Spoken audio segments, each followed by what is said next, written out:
Hi, second graders, and welcome to our last read aloud of the year. This week's story is called Now and Ben, the Modern Inventions of Ben Franklin.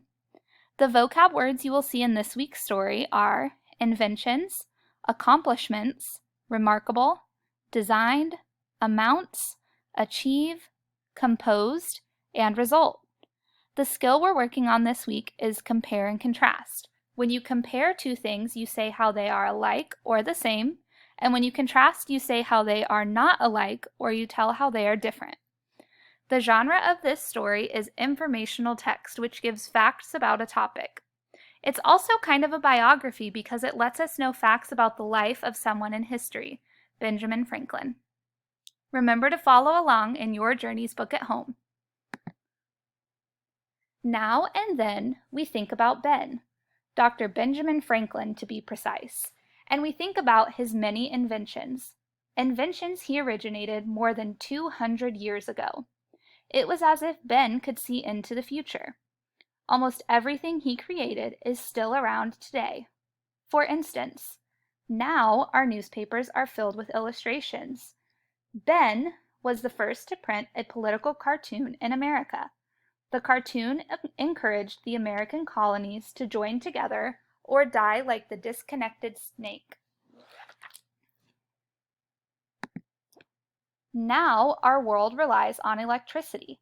In the 18th century, many people believed that lightning was an act of anger and punishment from God. Ben was one of the scientists who discovered the true nature of electricity and how to use it.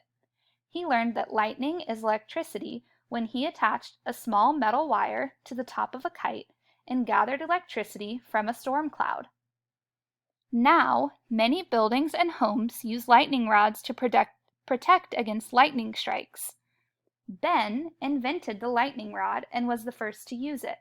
The pointed iron rod acts like a magnet and grabs an approaching lightning bolt from the sky before it can strike the rooftop. The electricity then travels safely down a long wire into the ground. It prevents fires and keeps dangerous amounts of electricity away from the house. Now, this gadget goes by many names such as the grabber. Everyone has seen one. It's the long stick that helps grab items from out-of-reach places. Ben invented the original device and called it the long arm, because it worked like a very long arm. Compare and contrast. What about this invention is the same today as it was when Ben invented it? What has changed?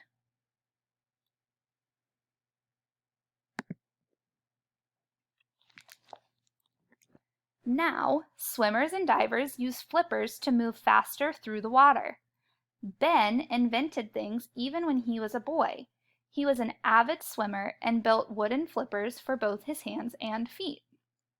Now, ships travel across the Gulf Stream to take advantage of the faster current. Ben measured, charted, and publicized the Gulf Stream during his 8 voyages across the Atlantic Ocean. Now, we understand and accept the benefits of vitamin C. Ben was an early promoter of eating citrus fruits to help prevent a disease called scurvy. Now for a musical interlude. Ben invented the glass harmonica. He was able to create music by simply touching his wet fingers to a row of spinning glass bottles. Mozart and Beethoven were so moved by the sounds that they composed for the instrument. Today, glass harmonicas are very rare. You are more likely to find one in a museum than in a music store. Now, chairs come in all shapes and sizes. Ben designed 2 chairs that are still very useful. The writing chair combined a desk and a chair into one. The library chair was a combination chair and stepladder. Now everyone has seen a rocking chair, but not many have seen Dr. Franklin's rocking chairs. Ben invented one rocking chair with a fan on top and one that churned butter.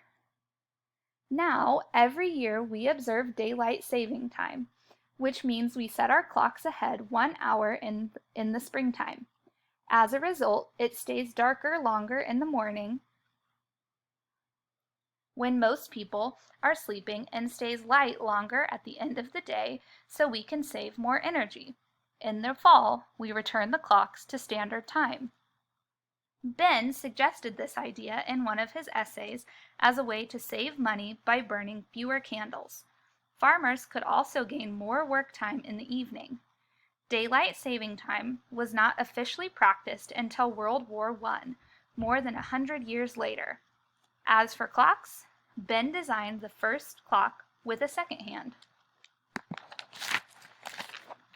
Now, every automobile has an odometer to measure the distance it travels.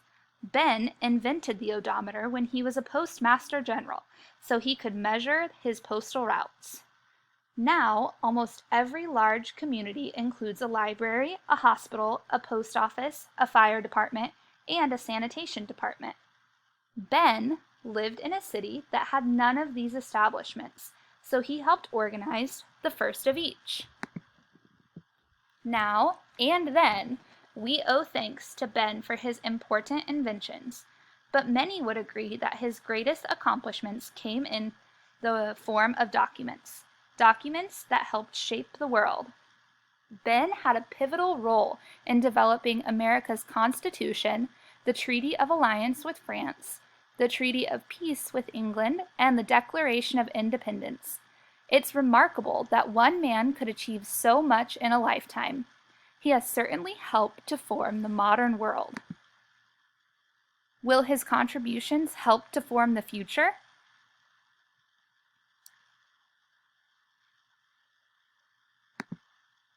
Now that we're done reading Now and Ben, you can decide which assignment you would like to do. You could answer the 5 questions on the trifold in complete sentences, or you could complete a Venn diagram comparing and contrasting now and back in Benjamin Franklin's time. Bye, 2nd grade.